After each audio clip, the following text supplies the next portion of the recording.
siang Bapak Ibu Saudara sekalian. Kita akan mulai ibadah kita pada siang hari ini. Kita akan saat teduh dulu. Kita akan berdoa kepada Tuhan. Kita akan mengungkapkan seluruh isi hati kita setelah seminggu ini berlalu. Persiapkan hati kita untuk hari ini kita sama-sama beribadah bersama.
Dia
lindungilah kami dalam segala perkara. Terima kasih Tuhan Yesus, kami masuk untuk dulu kembali. Kita akan melanjutkan ibadah kita dengan nyanyian persembahan dulu.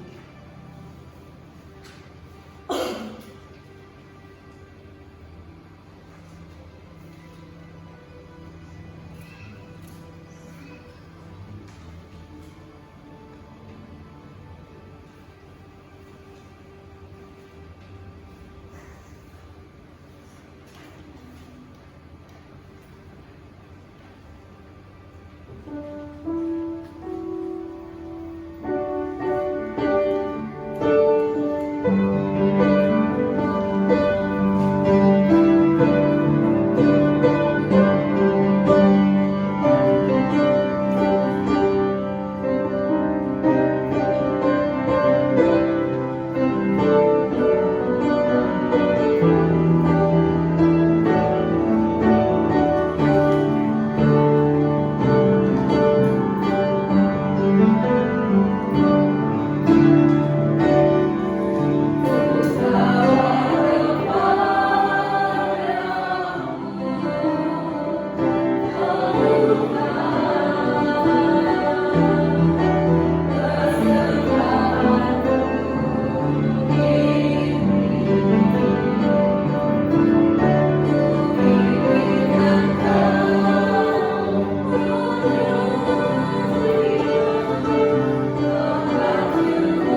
kami Bapak, biarlah apa yang terkumpul pada pagi hari ini semua dapat berkenan di hadapan-Mu dan dapat berguna untuk membangun kerajaan-Mu di tempat ini ya Bapak. Kiranya Engkau berkati kami setiap pribadi lepas pribadi dalam setiap usaha dan apapun yang kami lakukan. Biarlah berkat-Mu senantiasa mengalir dan berlimpah atas kami. Terima kasih ya Bapak. Dan dalam nama-Mu kami berdoa dan mengucap syukur. Haleluya. Amin.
yang luar biasa, dikenal oleh seluruh dunia karena mereka menjaga warisan dan mewariskan warisan itu pada generasi. Kita kemarin sudah belajar ada dua hal yang diwariskan oleh orang Yahudi kepada keturunannya, yaitu berkenaan dengan yang pertama yaitu L, itu kan apa? Law dan law. Law dan law. Nah, kita akan kemudian yang kedua kemarin education. Nah, sekarang kita akan belajar pada huruf yang G, A, dan S. Sebelumnya mari kita tahu. Bapak yang kami kasihi, kami rindu belajar akan firman Tuhan supaya kami boleh mengerti, kami boleh memahami, dan kami boleh melakukan apa yang Tuhan perintahkan. Saat ini kami belajar bagaimana sejarah orang Yahudi. Mereka menjadi bangsa yang maju, bangsa yang unggul, karena mereka mendapat warisan dan mewariskan hal-hal yang baik pada generasi-generasi berikutnya. Oleh karena itu Tuhan dalam melalui kesempatan ini dengan firman kami boleh juga menjadi pribadi, menjadi komunitas, bahkan kami rindu menjadi bangsa yang maju karena kami boleh menerima warisan dari firman Tuhan ini dan meneruskannya pada keturunan kami. Pakai hambamu yang lemah dan penuh kekurangan ini menjadi alatmu supaya namamu, kasih, kuasamu dinyatakan. Terima kasih Bapak, kami serahkan ruangan ini, kami serahkan waktu ini, kami serahkan hambamu dengan segala keterbatasan ini, dan kami juga menyerahkan hati, pikiran, roh, jiwa kami Tuhan untuk diisi bahkan dipenuhi dengan firman. Sadarlah ya Bapak, karena kami siap mendengar. Di nama Tuhan Yesus Kristus, hambamu berdoa ya Bapak. Haleluya, amin. Bapak Ibu Saudara yang saya kasihi, pada bagian ini kita akan belajar mengenai generasi yang mana bangsa Yahudi sangat memperhatikan generasi yang akan datang adalah generasi yang mewarisi peradaban yang sekarang ini, bahkan generasi yang akan datang akan menciptakan peradaban yang lebih maju lagi. Jadi orang Yahudi sangat memperhatikan generasi dari generasi ke generasi. Alkitab menuliskan bagaimana generasi orang percaya yang pertama kali mewariskan atau meneruskan iman kepercayaannya kepada generasi berikutnya, sehingga Alkitab menuliskan Allah Abraham, Allah Ishak, dan Allah Yakub. Itu menunjukkan satu perhatian penulis Alkitab berkenaan dengan generasi yang terjadi. Kita juga melihat bagaimana Alkitab menuliskan silsilah, silsilah di dalam Alkitab itu banyak sekali silsilah, menunjukkan bahwa generasi itu penting, keturunan itu penting. Nah, untuk menciptakan keturunan yang berkualitas, keturunan yang baik, maka orang Yahudi membuat satu aturan bahwa mereka tidak boleh menikah dengan orang lain. Maksudnya dari suku bangsa yang lain. Mereka harus menikah dari suku bangsa Israel. Ya, suku bangsa Israel. Jadi ada 12 suku Israel dan mereka saling menikah di antara mereka 12 suku itu.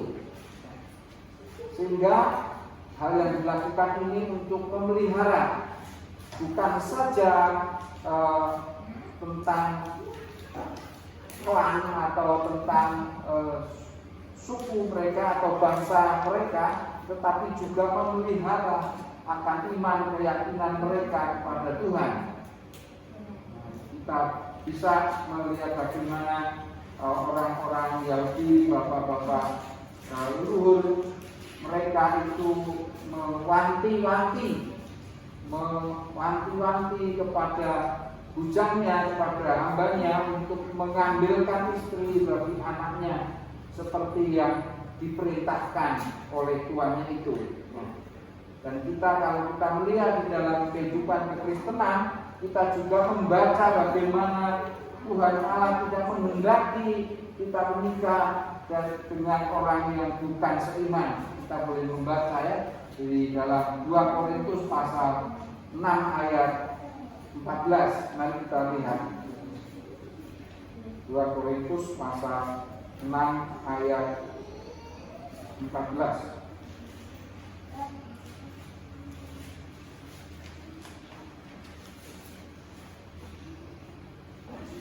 Janganlah kamu merupakan pasangan yang tidak seimbang dengan orang-orang yang tidak percaya, sebab persamaan apakah terdapat antara kebenaran dan kedurhakaan, atau bagaimanakah terang dapat bersatu dengan gelap. Nah, untuk generasi berikutnya pasti kita, untuk menyiapkan generasi berikutnya, kita pasti akan mengambil pasangan hidup, sehingga orang-orang Yahudi termasuk juga orang-orang Kristen di dalam Perjanjian Baru, mereka memperhatikan mengenai pasangan hidup ini.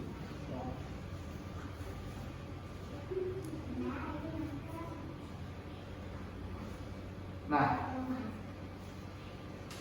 mereka juga mengajarkan kecintaan akan Tuhan, kecintaan akan Tuhan diajarkan terus, supaya generasi ini, Bapak Ibu dan Saudara, terus tetap mengasihi Tuhan dan tetap beribadah kepada Tuhan.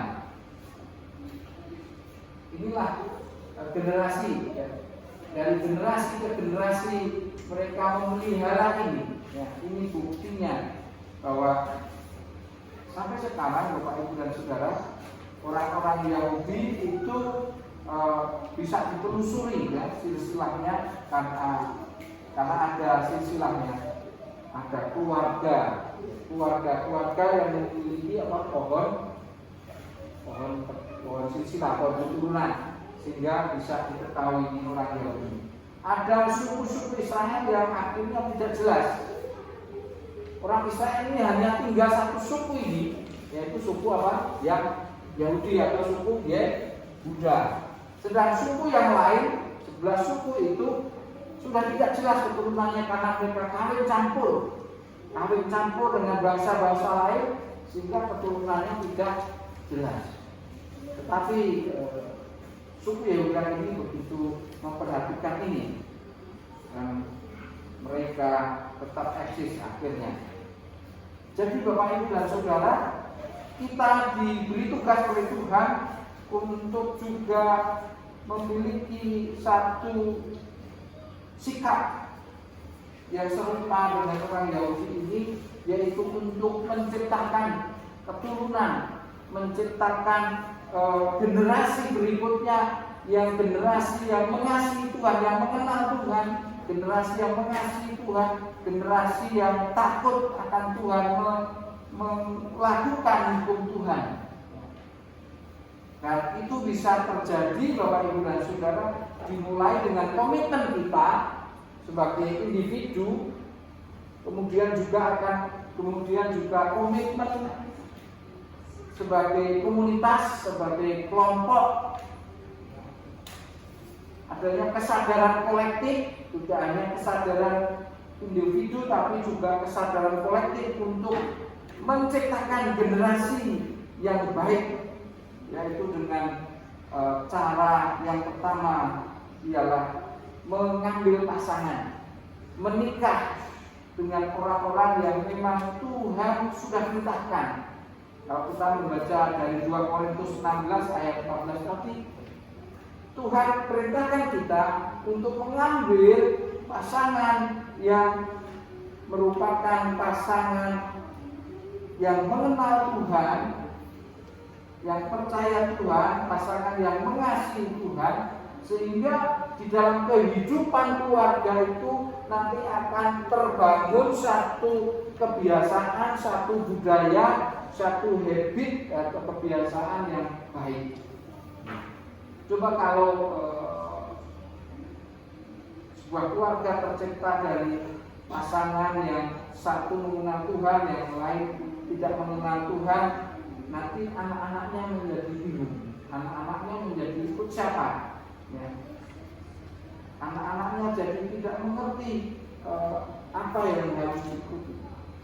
Jadi untuk menciptakan generasi yang baik, generasi yang diberkati Tuhan, generasi yang unggul, generasi pemenang, kita harus mengambil pasangan hidup yang mengenal Tuhan secara pribadi, mengasihi Tuhan, dan juga seorang pribadi yang taat, yang law, menjalankan hukum, perintah, ketetapan, peraturan Tuhan. Gitu ya. Maka ini menjadi tanggung jawab kita seperti orang Yahudi terserak, ya, dan 11 suku hilang karena tidak memperhatikan ini.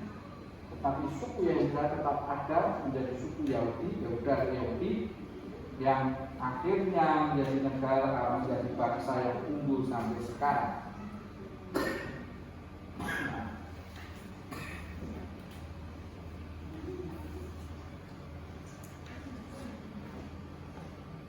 Pada hal berikutnya, pada bagian yang berikutnya,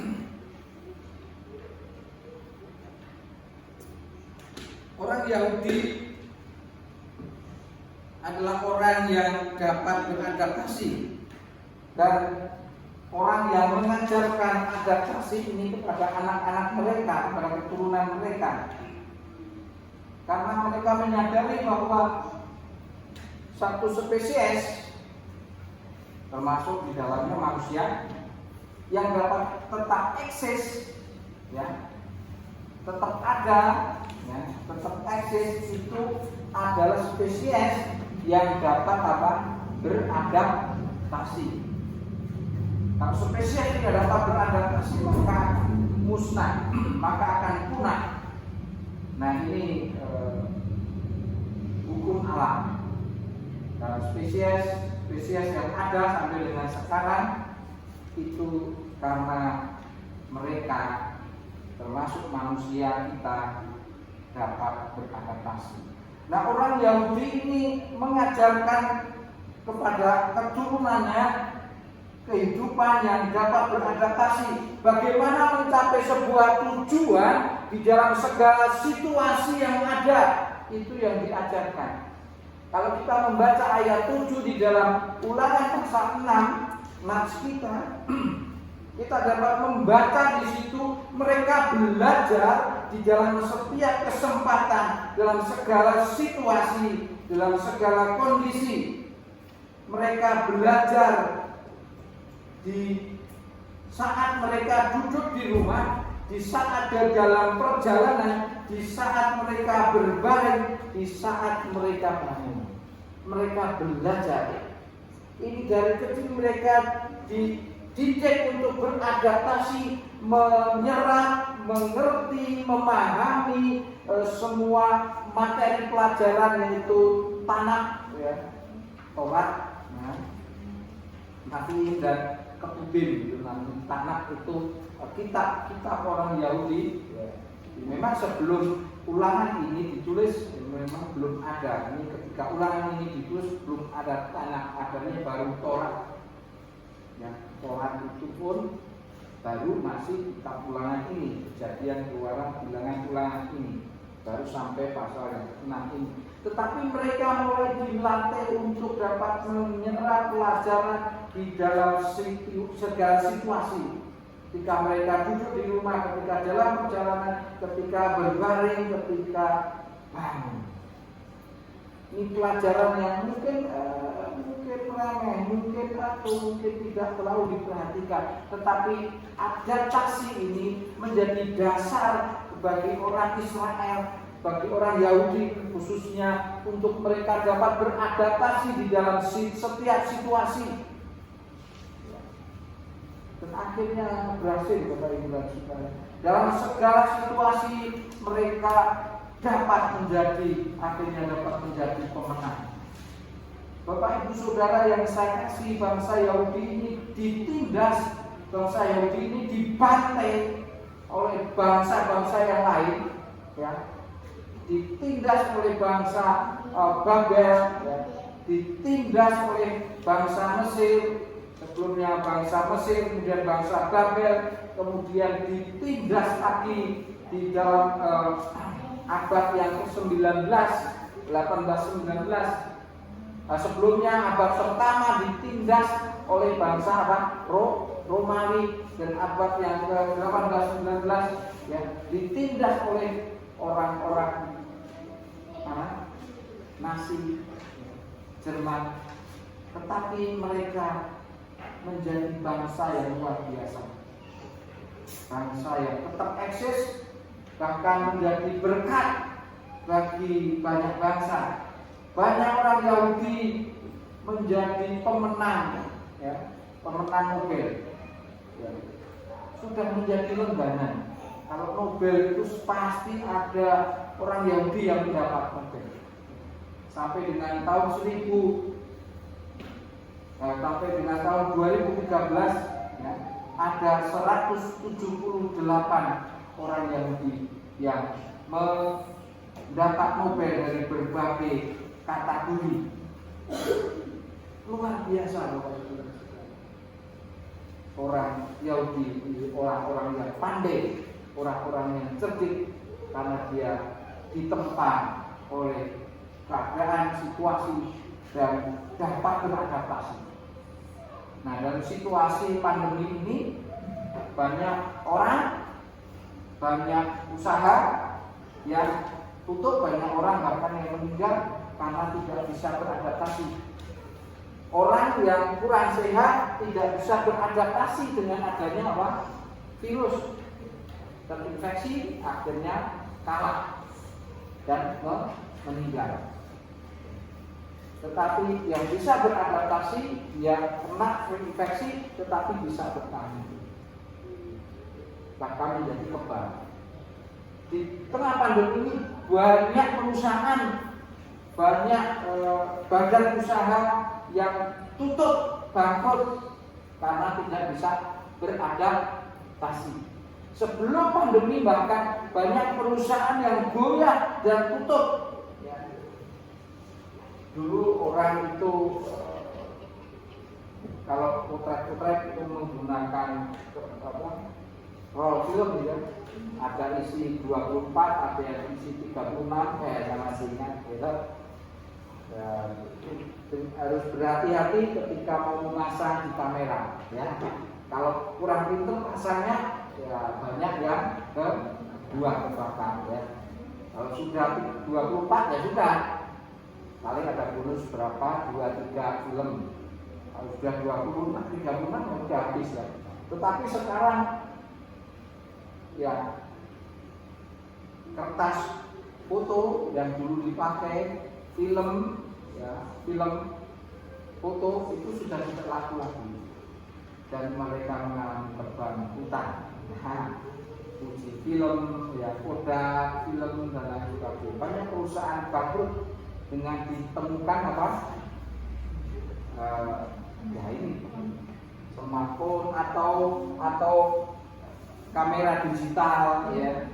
Awalnya kamera digital, kemudian smartphone. Dengan smartphone ini banyak usaha yang akhirnya harus gulung kita, ya.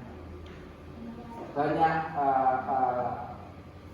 pabrik handphone Kalau tidak bisa beradaptasi, akhirnya hilang.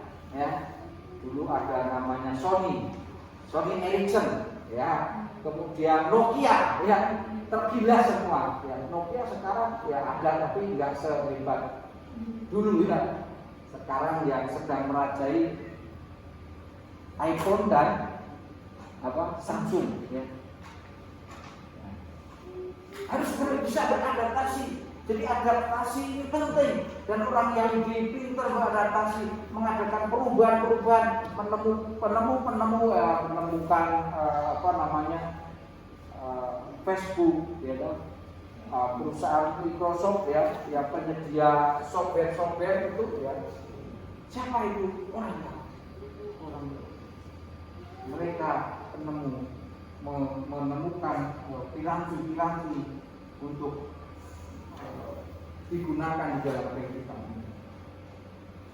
Bapak, Ibu, dan saudara yang saya kasihi, kemudian yang berikutnya setelah generasi, adaptasi, dan yang terakhir adalah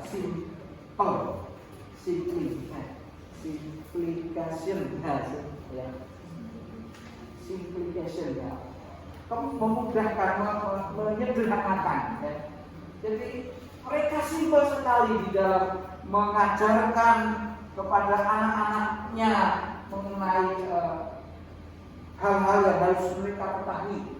Mereka ajarkan cara berulang-ulang. Pengulangan ini hal yang simpel sekali untuk menanamkan kepada anak-anak hal-hal yang perlu mereka tahu, mereka kuasai. Diulang, pengulangan. Di dalam Alkitab dituliskan supaya orang Yahudi mengajarkan secara berulang-ulang, ya. Kita dapat melihat di situ, ya, di dalam ayat 7 sampai dengan ayat yang ke-9 di Nats kita. Dikatakan ayat yang ke-7, haruslah engkau mengajarkannya berulang-ulang, ya. Ini simpel, berulang, udah ya ulangi, simpel aja mengulangi. Dan mengulangi ini efektif karena mengulangi semakin sering diulang, maka semakin masuk dalam ingatan seseorang apa yang informasi-informasi yang sering dilihat, sering didengar, sering dirasakan itu, ya. Kemudian berikutnya yaitu pelajaran atau pembelajaran kapan saja, di dalam waktu apa saja, di dalam segala kesempatan mereka belajar. Tidak ada waktu tanpa belajar. Jadi kapan saja dan di mana saja mereka belajar. Orang Yahudi ini ketika kitab ini ditulis, Bapak Ibu, mereka sedang dalam perjalanan dari tanah Mesir menuju ke tanah Kanaan. Mereka harus memanfaatkan waktu yang ada untuk mendidik anak-anak mereka. Oleh karena itu di mana saja mereka mengajarkan. Karena kalau nunggu nantilah kalau sudah sampai di tanah perjanjian, tapi tidak bisa gitu. Di tanah perjanjian itu sudah harus dipahami, sudah harus dimengerti, dan sudah harus dilaksanakan. Ya. Makanya mereka terus belajar di mana saja dan kapan saja. Ini simpel. Jadi diulangi di mana saja dan kapan saja pelajaran itu. Dan akhirnya mereka menjadi generasi yang cerdas. Karena apa yang diajarkan ini, yang diajarkan cara berulang-ulang ini, Bapak Ibu dan Saudara, segala sesuatu yang diulang-ulang ini akan menjadi sebuah kebiasaan. Dan kebiasaan ini akan akhirnya melekat pada diri seseorang menjadi sebuah karakter. Tadinya cuma habit, kebiasaan, habit ini menjadi sebuah karakter. Dan sebuah karakter ini adalah modal bagi sebuah kemajuan peradaban manusia. Hanya orang yang memiliki karakter yang baik, yang unggul akan menguasai dunia ini. kalau karakternya nggak unggul, nggak baik, ya itu akan kalah. Bapak Ibu Saudara yang saya kasihi, nah, saya kemarin dulu pernah bilang bahwa Pak Dahlan Iskan mendapat 5 foto dari Tiongkok, bagaimana orang Tiongkok bekerja, dan Pak Dahlan Iskan dapat mendapat foto bagaimana orang Indonesia bekerja. Nah, kalau orang Indonesia bekerja, gimana kemarin saya sampaikan? Satu orang bekerja, yang 3-4 orang duduk sambil merokok, menunggui orang yang bekerja. Sehingga pekerjaan yang dilakukan oleh seorang pekerja Tiongkok itu dilakukan oleh orang Indonesia bisa 3 orang, 4 orang, 5 orang, bahkan 8 orang. Tapi dikerjakan hanya 1 orang oleh orang Tiongkok. Nah, jadi orang Tiongkok makanya maju. Amerika, wah itu khawatir ya, kemarin sangat khawatir sekali dengan presidennya Donald Trump. Ya, tetapi sampai sekarang juga masih khawatir, cuma pendekatannya mungkin lebih halus daripada pendekatan yang dilakukan oleh Donald Trump. Ini apa? Ini masalah karakter. Indonesia ini perbedaannya dengan orang Korea atau orang Jepang atau orang Tiongkok hanya sedikit. Kalau orang Indonesia itu orang Tiongkok, orang Korea, orang Jepang itu sedikit bicara. Kalau orang Indonesia sedikit-sedikit berbicara. Orang Korea, orang Jepang, orang Tiongkok yang itu sedikit mengeluh. Orang Indonesia sedikit-sedikit mengeluh. Nah, seperti ini kualitas atau karakter seperti ini yang membawa orang Indonesia menjadi ketinggalan. Orang Tiongkok, orang Korea, orang Jepang sedikit protes. Indonesia sedikit-sedikit protes. Ya, perbedaannya cuma sedikit, tetapi sangat mempengaruhi. Ya, ini ada undang-undang ya, Omnibus Law, protes. Lihat, ada apa? Protes. Karakter Bapak Ibu dan Saudara. Tapi orang Yahudi, dia ditindas, dia dihimpit, dia dibantai bahkan, tapi dia bisa unggul karena karakter dia. Mereka tidak mengeluh, tetapi mereka maju.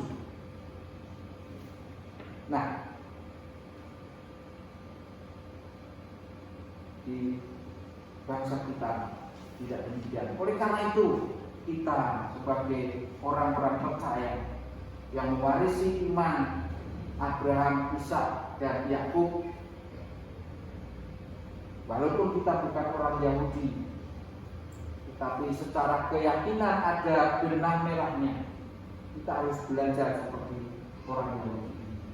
Kita harus membentuk generasi yang unggul dengan kita harus berhati-hati ketika kita memilih pasangan.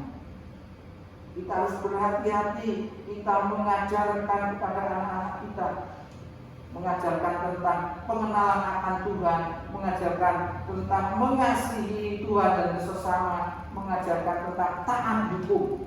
Yang kemarin kita belajar bagaimana orang Yahudi itu taat hukum. Nah, ada seorang yang ditanya, katanya mereka dia belajar di Israel, ya bagaimana kita kan tidak memiliki hubungan diplomatik dengan orang Israel, bagaimana dia bisa belajar tentang Alkitab di Israel. Orang ini berkata, kami urus dengan biro jasa, dengan maklar, dengan apa istilahnya kalau di Indonesia calo, ya calo. Tidak ada di sana calo, itu tidak ada. Mereka itu orang yang tertib, nggak seperti di Indonesia. Ya, itu hanya membuat saja mereka belajar di luar negeri Israel tentang Alkitab, membuat. Karena nggak ada calon di sana ngurus tentang visa dan lain sebagainya. Di sana kalau ada orang parkir, nggak bayar parkir, langsung hari berikutnya akan apa?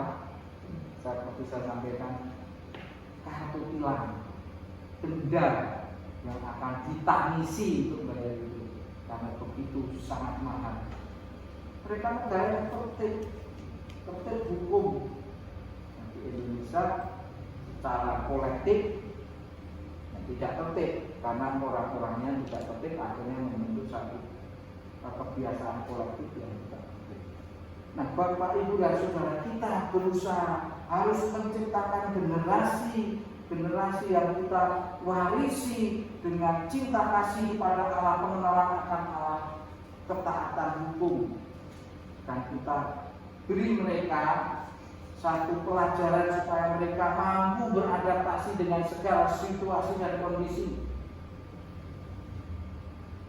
Ajarkan segala sesuatu dengan sederhana, mudah dimengerti, mudah dipahami oleh anak-anak kita. Ini Bapak Ibu dan Saudara, warisan yang mereka berikan bagi generasi-generasi Yahudi, dan kita juga boleh meniru mereka. Mari kita tunduk kepala. Bapak Ibu dan Saudara, mungkin kita berkata, oh Pak, sudah terlambat karena saya sudah tidak punya anak istri lagi. Oh Pak, saya sudah terlanjur karena anak-anak saya sudah berumah tangga dan mereka sudah membentuk keluarga. Tetapi Bapak Ibu dan Saudara, tapi Allah tidak ada yang mustahil, tidak ada yang terlambat. Kita doakan anak-anak kita supaya mereka boleh mengerti. Kita beri mereka masukan-masukan.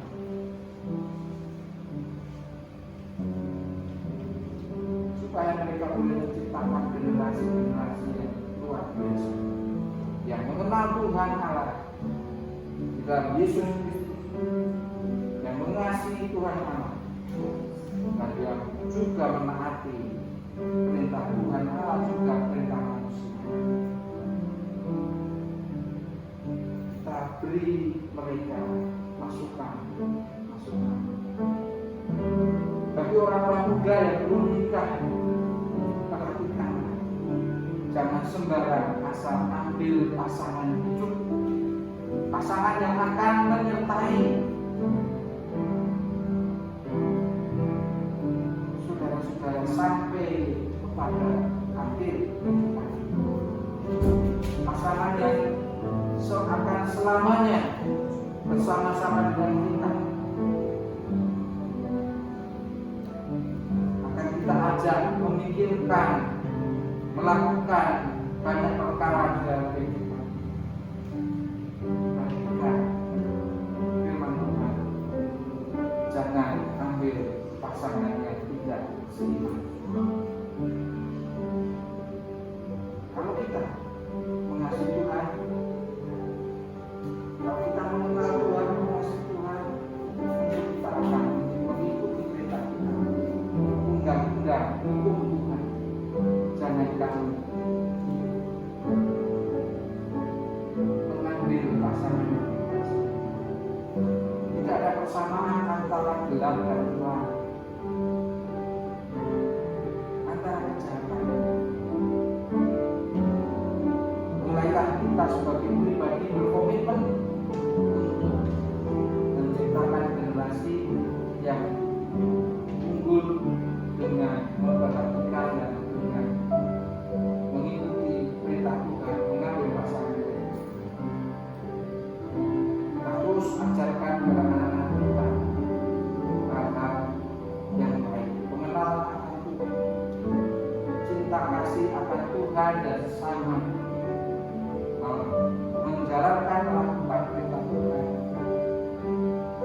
terus memelihara generasi berikutnya, mendidik mereka dengan benar, dengan disiplin, dengan penuh tanggung jawab.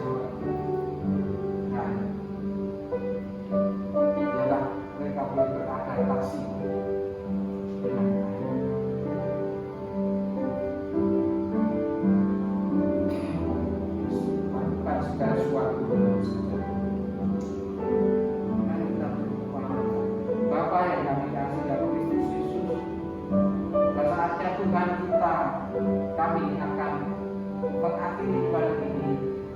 Dan kami mengucap syukur atas firman, atas segala yang kami lakukan dalam ibadah, nyanyian yang boleh kami naikkan, doa yang boleh kami panjatkan, dan juga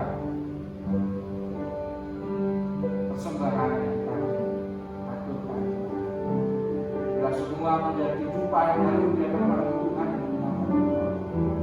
Ketika kami pulang dengan penuh sukacita dan sejahtera, karena kami menerima berkat-berkat yang daripada Engkau memberkati kami Tuhan, Engkau melindungi kami, Engkau menjaga kami, memimpin langkah kami. Terima kasih ya Pak. Bapak, Ibu, dan Saudara, mari kita tanggapi firman Tuhan yang memuji Tuhan.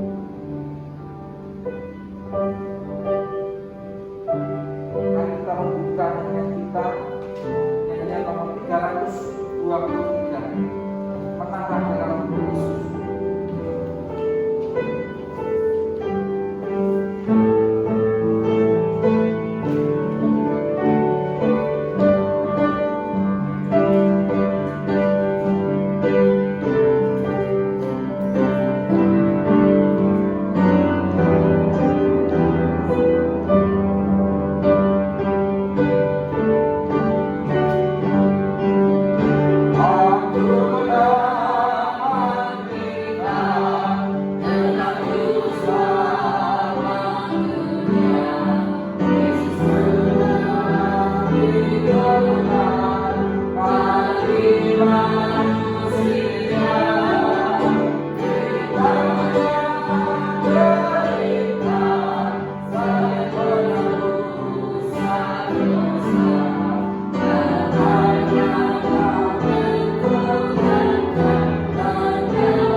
kasih dalam Kristus Yesus, mengucap syukur atas ibadah kami pada pagi hari ini.